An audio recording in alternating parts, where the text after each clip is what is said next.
also want to point everyone's attention to the fact that on the White House webpage right there now, there's a new OMB CEO, Council of Economic Advisors report that shows billionaires, I think it's the 400 wealthiest families in the country, pay on average a federal individual income tax rate of just 8.2%. Jared, we're going to talk about this in the context of what's about to happen on Capitol Hill, but I want to get right to the big headline about the debt ceiling. Who's going to blink first? Mitch McConnell or the Democrats? Will they do it through reconciliation and raise it? Look, I think the thing that viewers need to understand most is that as we speak, literally, I think something like 45 minutes, an hour from now, Democrats have a bill heading to the floor of the Senate that would avoid default, would keep the government open, and get disaster relief to Americans who are feeling the brunt of Hurricane Ida and other people who need disaster aid. Now, Republicans in Congress have consistently claimed that they support each one of them. They don't want the country to default. They don't want the government to shut down. They want the aid to get to folks. They're now going to have a chance in mere minutes to make good on that word. But not only are they claiming that they're going to vote, they're not going to support that vote. They're not even going to allow Democrats to pass it. At least that's what they're saying, that they will filibuster it. If that's true, they are fooling around with fire, and it is an immensely irresponsible position if that turns out to be the case. If we do see ourselves in that position, I guess, are you very concerned about what this could potentially mean for the economy, or you're confident that the Democrats are going to be able to handle this and this won't be a larger worry at this point? There's always concern when you're talking about one side kind of using the debt ceiling to their political advantage. I believe that Mitch McConnell even used the term holding hostage in the context of the debt ceiling. Now, look, if Republicans and McConnell and anybody else wants to have a fulsome, robust debate with us about economic policy, about fiscal policy, about tax policy, about building back better on behalf of American families, as you know, because we've done it on your station, we will have that debate all day long. But when it comes with playing this incredibly high stakes, reckless game of chicken in order to boost your political fortunes, or at least perceive that that's what you're going to do, that's not something we should be messing around with at all. That's something we should all agree on getting behind us and getting back to doing the work of the American people. Jared, we had a guest on last week, Buddy Carter, the representative from Georgia, and he made the case that raising the debt ceiling will allow this incredible spending. We challenged him and pointed out, no, raising the debt ceiling covers the bills you've already spent the money on. So let's move forward, though, because we're talking about taking on new spending, which most likely will raise the debt. And then in this paper I referenced as I was bringing you into the stream, the tax rate of just 8.2% is the argument that you and the White House are making: raise the taxes on the wealthy so that their average income rate that they actually pay is more in line with the rest of us. And what is in line with the rest of us? Yeah, a couple of things on that. First of all, look, I know you raised this point yourself, as well you should have, and thank you. That's responsible reporting in this context. But I just want to underscore it.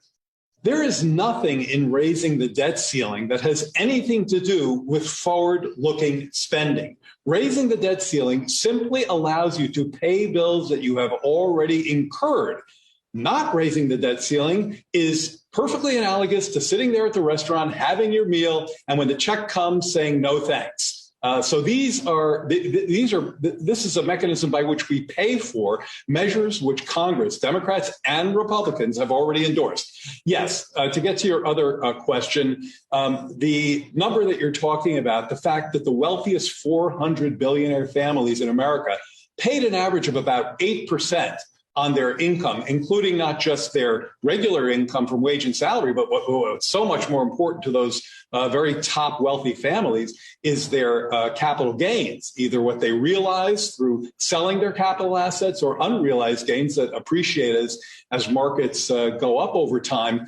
If you actually look at what those folks pay, it's about 8%, which is multiples below what the average American family pays. So what Joe Biden is trying to do here is reward work over wealth, flip a code that rewards wealth over work and use those revenues to help lower costs to the middle class of America so that they can get their fair share of the economy's benefits as GDP expands.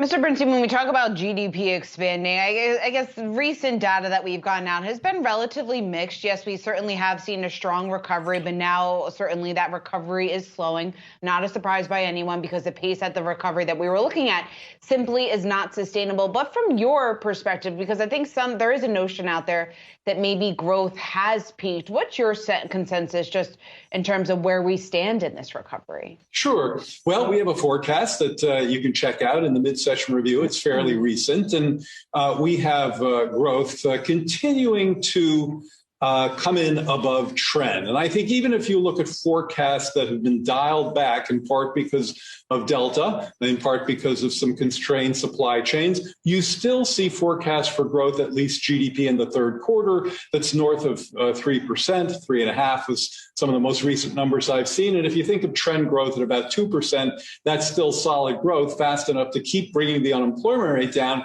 and generating job gains. And what I want to emphasize here is that GDP, which is obviously very important to talk about from the perspective that we just mentioned, how the economy is doing, how it's responding to these macroeconomic threats that are out there. We're in a situation where the economy has been coming back with some strength. 750,000 jobs per month over the past 3 months. But we still know that there's a pandemic out there. We still know that there's more people to get vaccinated. And we know that we have these supply chain constraints that I mentioned. This is, it's never a good time to fool around with a government shutdown. It's never even conceivably thoughtful to think about defaulting. So this is a uniquely horrible time to be playing politics with government shutdowns and debt ceilings when we have Americans who need the aid that's coming their way from Hurricane Ida. We have Americans who are trying to get back to work. We have Americans who are trying to get their kids back in school and have their childcare situation improve. All of that is part of the president's investment in this reconciliation plan. So what Congress really needs to do here is heads down, pass the president's agenda, and stop trying to throw up, in the Republican case, roadblocks that lead to that have the potential to shut down the government and threaten the debt ceiling. That is completely counterproductive in the economy that we're talking about right now. Jared, you just brought up, part of what's in the $3.5 trillion outline for reconciliation and the money being spent to give people daycare so they can get back to work, those kinds of things. Right. If that got through, though, how do you get the voting public to understand this was done by a certain group of people when the people who vote you into office are paying $6.99 for a half gallon of milk? I mean, inflation right now is high, and the low-income workers, the average wage increases are falling below the increase in inflation. How do you get those people to understand what's being done on their behalf? Well, interestingly enough, they understand it much better than a lot of people might think. I was just looking at some polling results for some of the measures that directly cut costs to working families. Prescription drugs, healthcare, childcare, elder care, the cost of education.